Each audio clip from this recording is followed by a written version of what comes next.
Reka rero subire ndabashimire kandi mbahe kaze mwese shuti banywanyi bacu mukunda kandi mugakurikira amakuru n'ibiganiro dutambutsa ku ishene yanyu imwe Rudende Isange TV, ishene bashikiriza amakuru n'ibiganiro biba bigezweho kandi biba byakora amatohoza mu rurimi rw'ikirundi. Ndabahaye mwiriwe, abandi ndabahaye mwaramutse bivanye naho muherereye. Riniteka n'umunezero ntangire byo gusubira kubana namwe banywanyi bacu mukunda kandi mugakurikira amakuru n'ibiganiro tubandanye gushikiriza amakuru n'ibiganiro biba bigezweho kandi biba byakora amatohoza mu rurimi rw'ikirundi. Reka mbahe kaze mu makuru yacu uyo kuri isaha hakaba ari amakuru na cane haraza gushimikira ku ngingo nkuru zikurikira. Amakuru yacu turiyatangurira mu gisata kijanye n'umutekano. Murabizi neza ko hari hamaze iminsi hari imyidogo mu gisirikare c'u Burundi, aho abasirikare b'u Burundi bari bahawe igihano kubera ko bari babajije amahera yabo bari bakoreye ubwo bajya kurwana muri Somalia ndetse no muri Republika Iharanira Intwaro Rusange ya Congo. Kuri ubu rero hafashwe ingingo ko izo ujejwe igisirikare c'u Burundi Prime Niyongabo ndetse n'umushikiranganje wo kwivuna abansi Marie Chantal Nijimbere bagendeye igisirikare c'u Burundi kugira ngo babasigurire ndetse babafashe gukemura ibibazo bihanze ico gisata.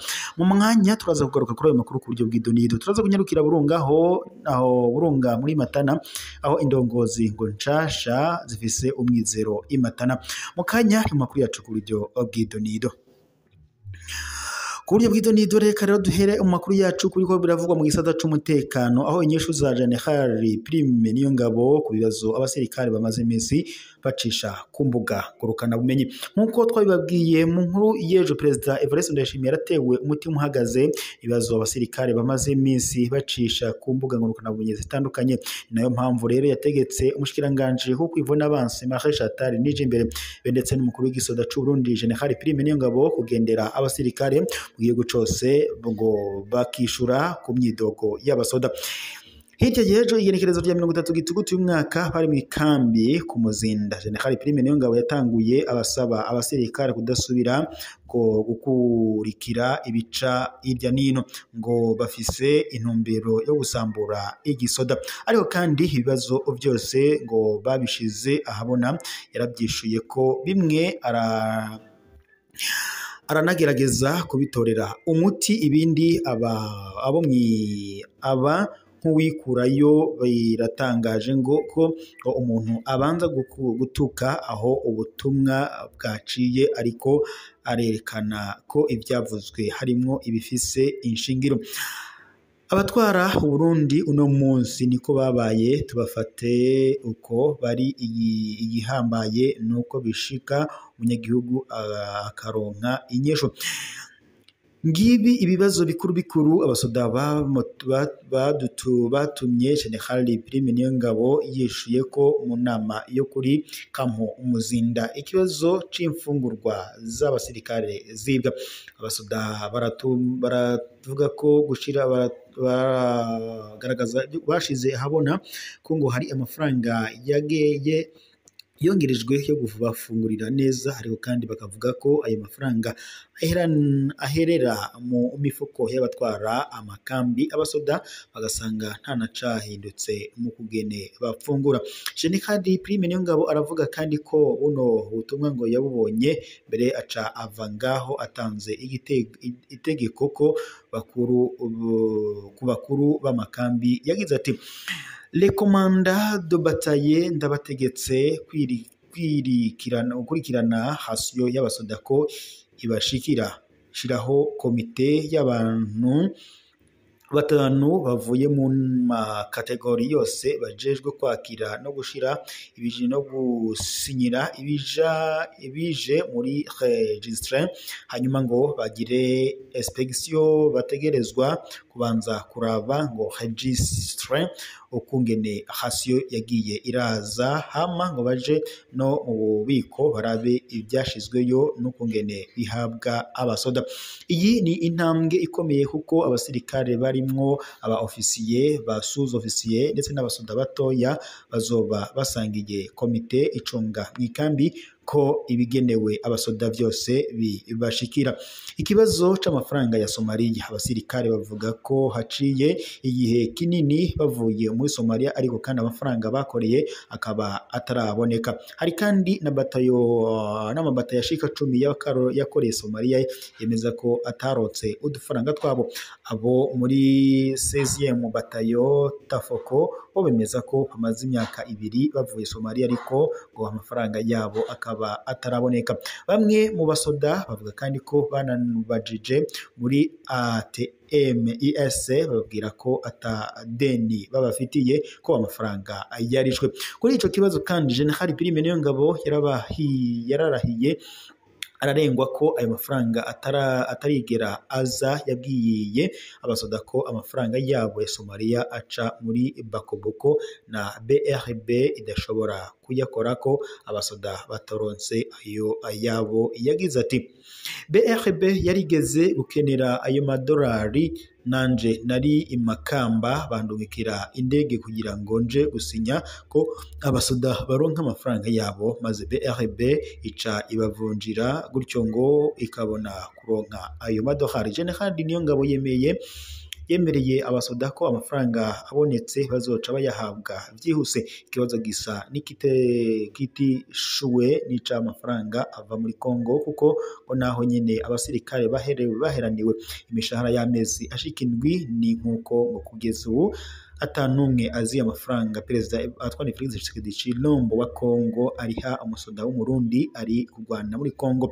Ni ibanga rya Perezida Ndayishimiye ndetse n'akagwi kabagabura bakarabarenze icongo basigira umusoda. Ayo mafaranga ya Tshisekedi aza mu mavarisi nta banki acamwo ngo bushoboke kuyakurikirana. Ku bibazo by'amafaranga haracariho akabazo.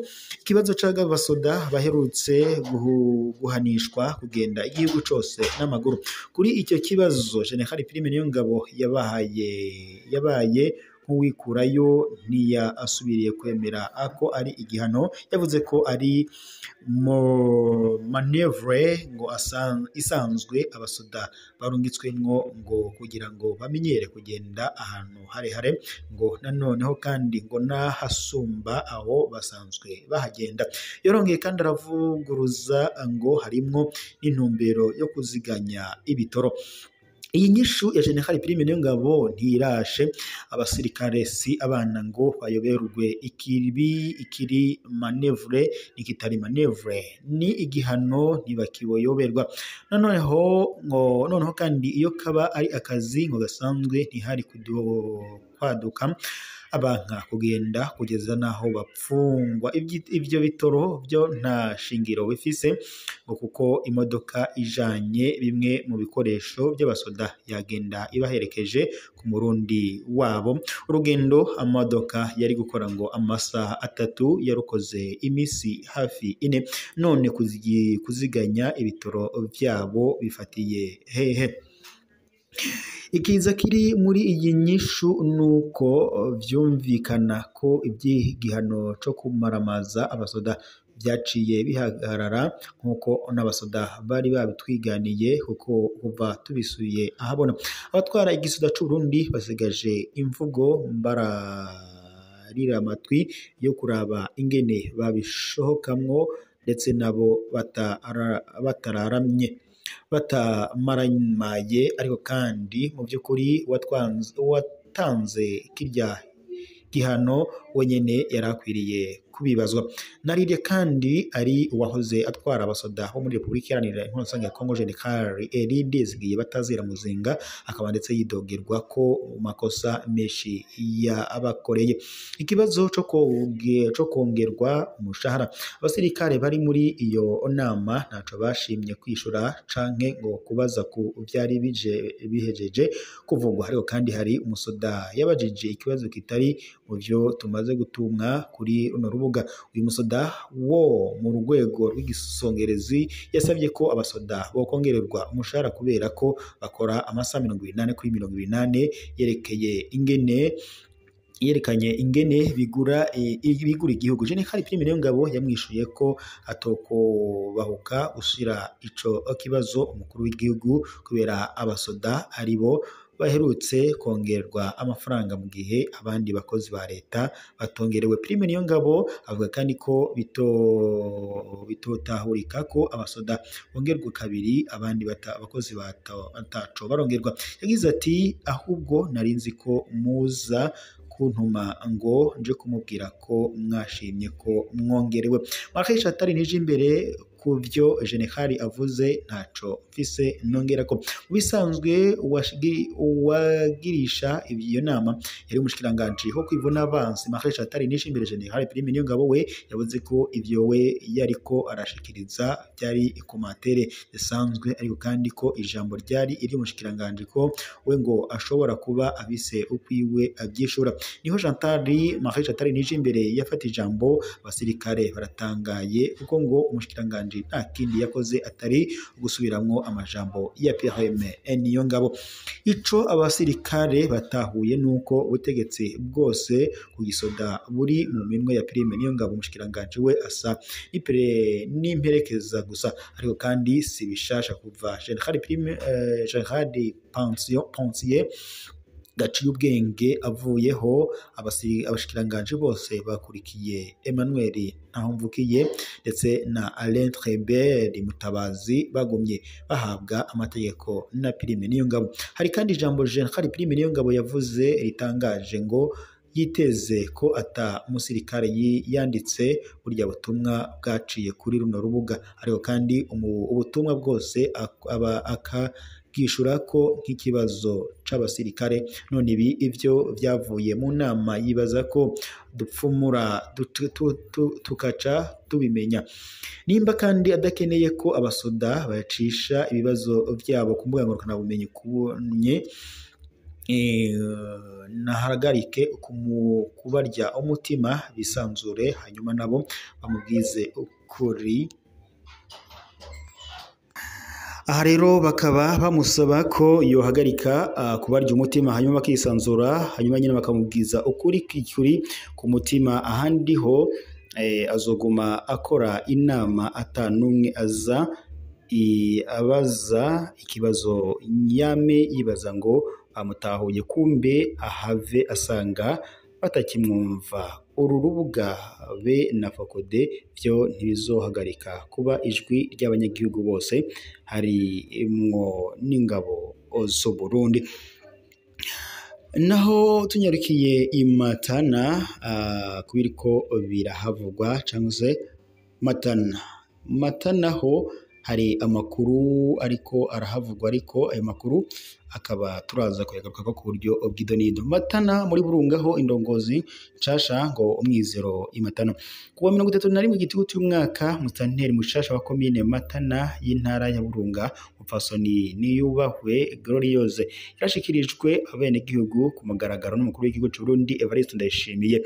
Mu ijambo ry'ikaze buramatari w'intara ya Burunga Mbonyibuka Parfait yibukije ko komine Matana igizwe n'amakomine ya kera ariyo Songa, Mugamba ndetse na Matana kongera ko zone Mahwa.